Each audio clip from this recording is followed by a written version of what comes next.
You're watching 3 Questions with Kat.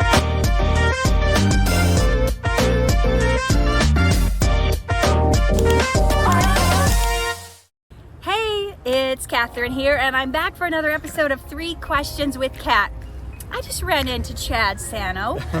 He's been in 4 episodes of Dhar, Mann, and we've been in the same episode, the one Timothy had his debut in, which was about the disabled artist. Yes. Anyway, we're eating here at the Veggie Grill, and we ran into each other, and I said, hey, I want to interview you. So here we are. Now, Chad. Yes. Without knowing what I'm going to ask I know, you, I'm a little nervous. you're like, Let's see. what she could possibly ask? I didn't study. Here we go. What stops people from success? Ooh, themselves, doubt. I think for sure the mind.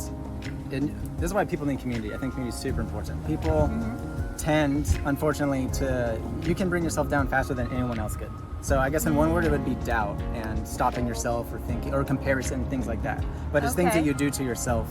So self-sabotage. Self-sabotage, yes. Okay, and that could be through doubt, through comparison, through different things you usually bring things yourself that down. you do to yourself, like in your mind. I have done that. I remember one time I had an audition many years ago, and it was a bikini audition. Okay. So do you know what I did the night before the shoot?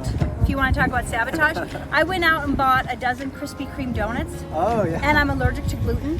Oh. So my belly swelled up like a pregnant lady, and I went to this audition, and I'm strutting around in a bikini with this pregnant-looking belly because I ate 8 of those 12 Krispy Kreme before the audition. That is the epitome of self-sabotage. Did you book it? No, I did not book it. They weren't looking for a pregnant lady.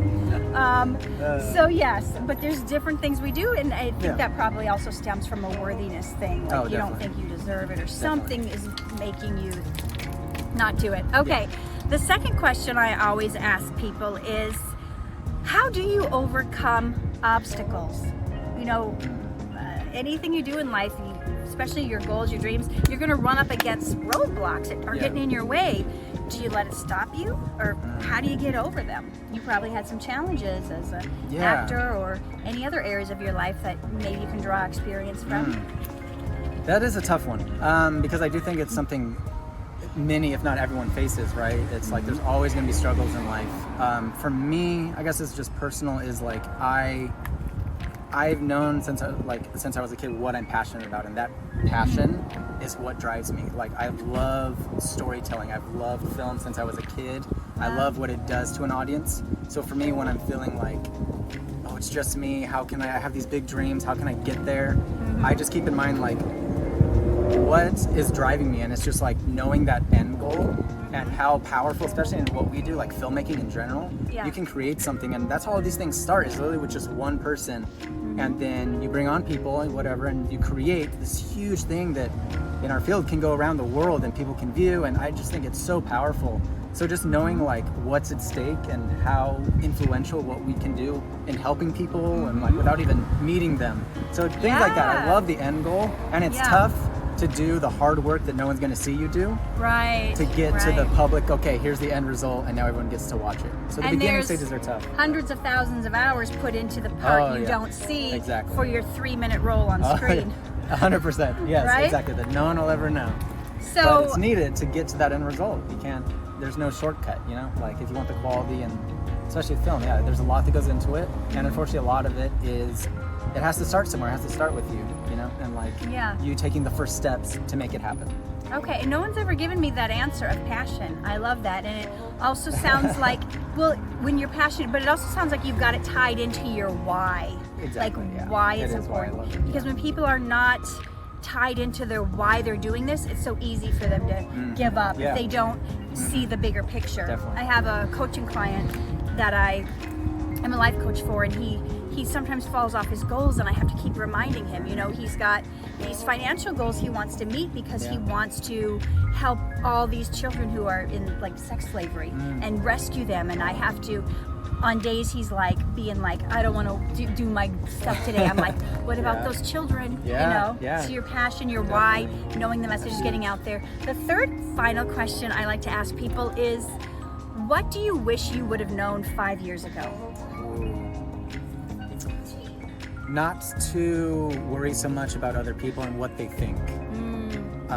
Especially like acting has always been a huge part of my life. I do a lot of DP work, but when I started acting and like getting more into it, it was always like, I hope I don't let them down, or what are they going to think of me? And now it's shifted into like, you know what, I'm going to go in there and do what I know I'm good at and give them like my version of acting, which no one else can give. So even if it's not 100% for that project, doesn't mean I failed or that I wasn't good enough. It's like, okay, that one wasn't meant for me. So just going in and being like, hey, here's me, here's what I have to offer, and that is unique.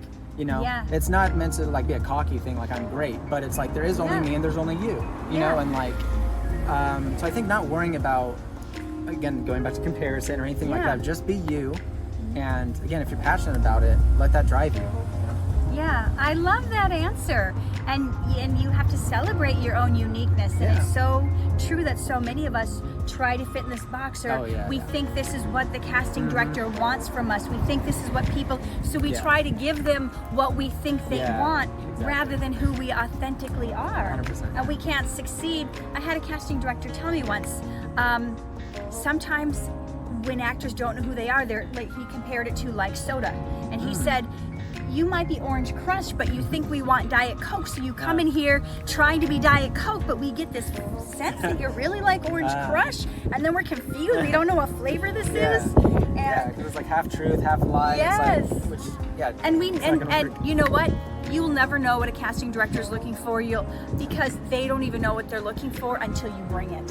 They may have something totally different in mind, and you show up, and they're like, whoa, I did not think of it that way. You brought something nobody else brought. So embracing your unique self. That is great.